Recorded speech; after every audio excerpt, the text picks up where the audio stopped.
नमस्कार. या पूर्ण सीरीजमध्ये आपण पारंपरिक दुग्ध व्यवसायाबद्दल, प्रॉफिटेबल दुग्ध व्यवसायाबद्दल आणि दुग्ध व्यवसायाच्या फ्युचरबद्दल एक पूर्णपणे आपण अभ्यास करणार आहोत, माहिती घेणार आहोत. गायी आणि म्हशी म्हणजे काय? जनावरं म्हणजे काय? दूध कसं मिळतं? दूध म्हणजे काय? आणि ह्या दुग्ध व्यवसायाची उत्क्रांती कशी झाली आणि इथपर्यंत आपण ती उत्क्रांती होत होत कसे पोहोचलो? ह्या व्यवसायामध्ये शेतकऱ्याने व्यवसाय करायचा प्रयत्न केला. बऱ्याचशा लोकांनी जनावरं पारंपरिक पद्धतीने सांभाळली.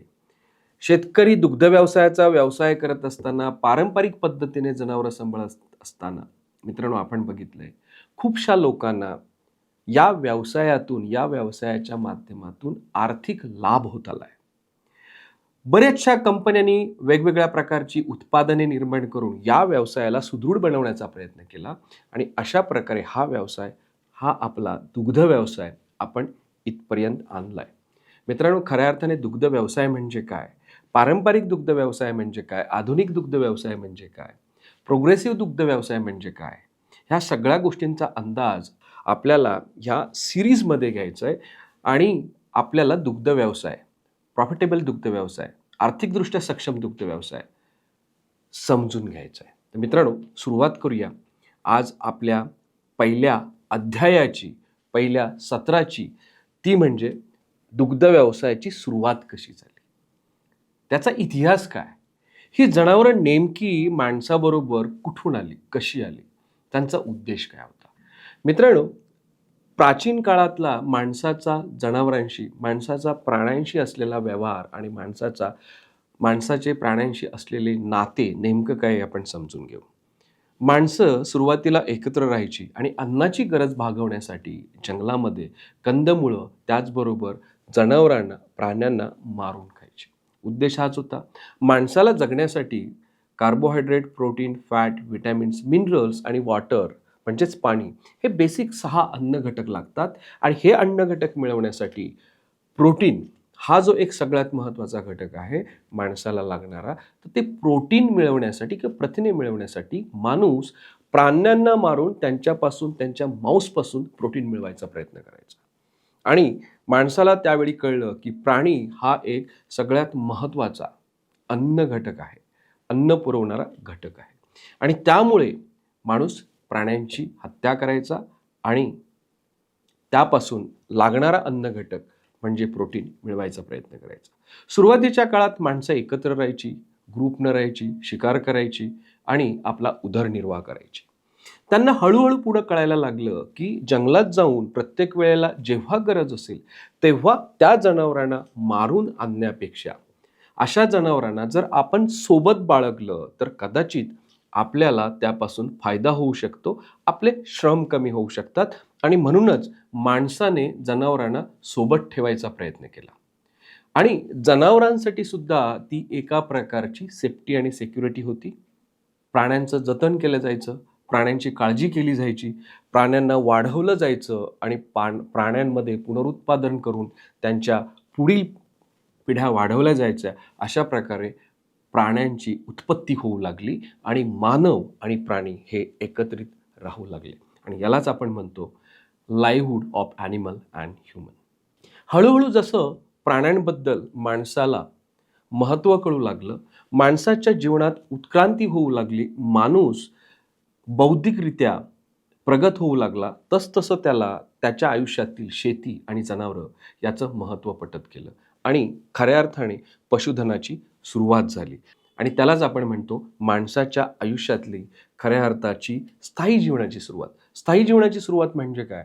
माणूस आता स्वतः आपल्या अन्नासाठी एक प्लॅनिंग करायला लागला, शेती करायला लागला, जनावरं सोबत बाळगायला लागला, जनावरांपासून दूध, मांस, शेणखत वापरून शेतात मेहनत करून उत्पन्न घ्यायला लागला आणि त्यामुळे त्याची प्रगती होऊ लागली.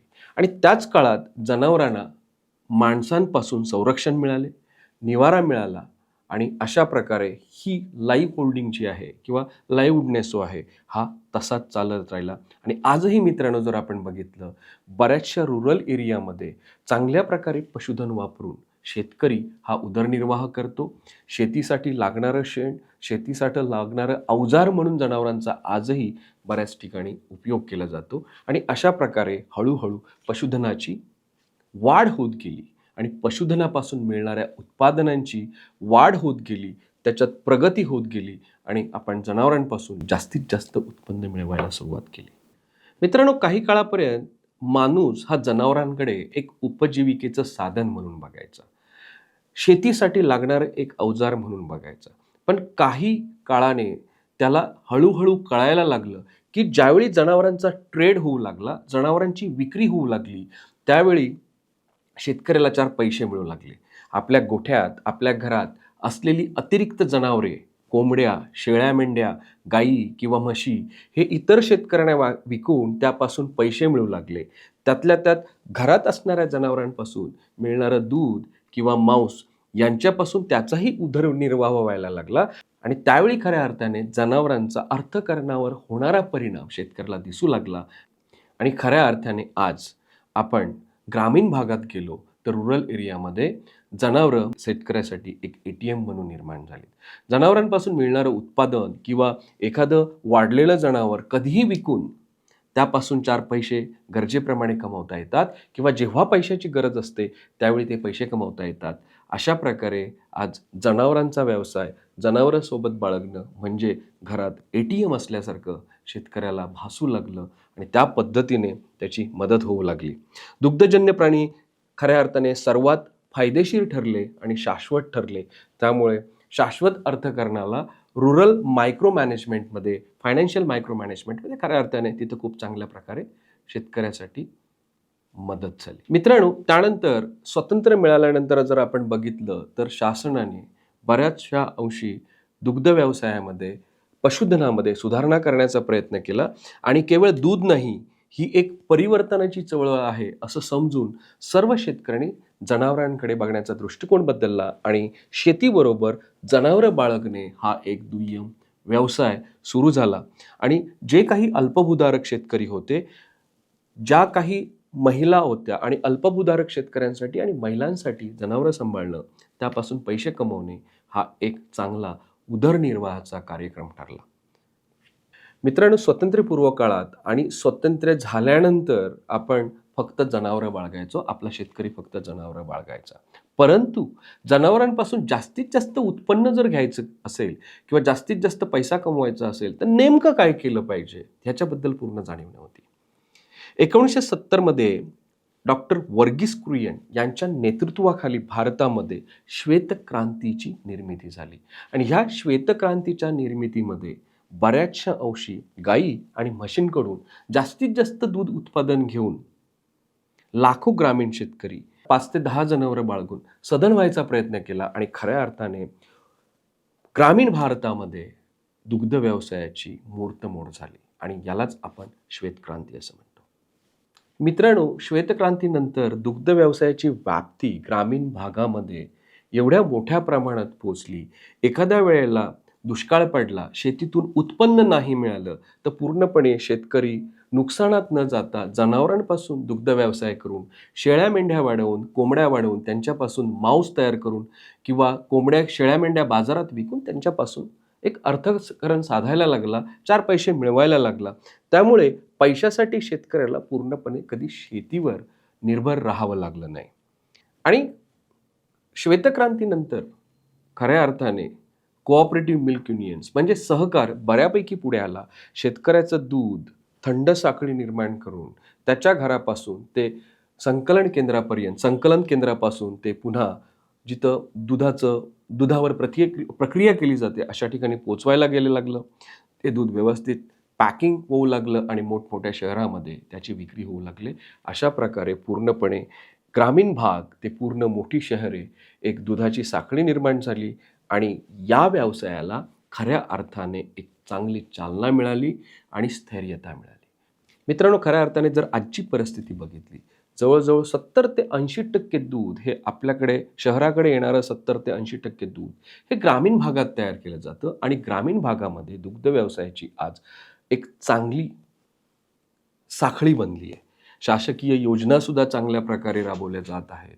आर्टिफिशियल इन्सेमिनेशन म्हणजे कृत्रिम रेतनापासून चांगल्या प्रतीच्या गायी तयार केल्या जात आहेत. असं बघता बघता आज आपला पारंपरिक दुग्ध व्यवसाय हा एक चांगला स्टेबल झालेला आपल्याला दिसतो. दुग्ध व्यवसायाचा व्यापक प्रभाव जर आपण बघितला तो आजही प्रत्येक घराघरात पोहोचलेला आहे. त्याच्यामध्ये सुनिश्चितता आहे, स्टॅबिलिटी आहे, सस्टेनेबिलिटी आहे.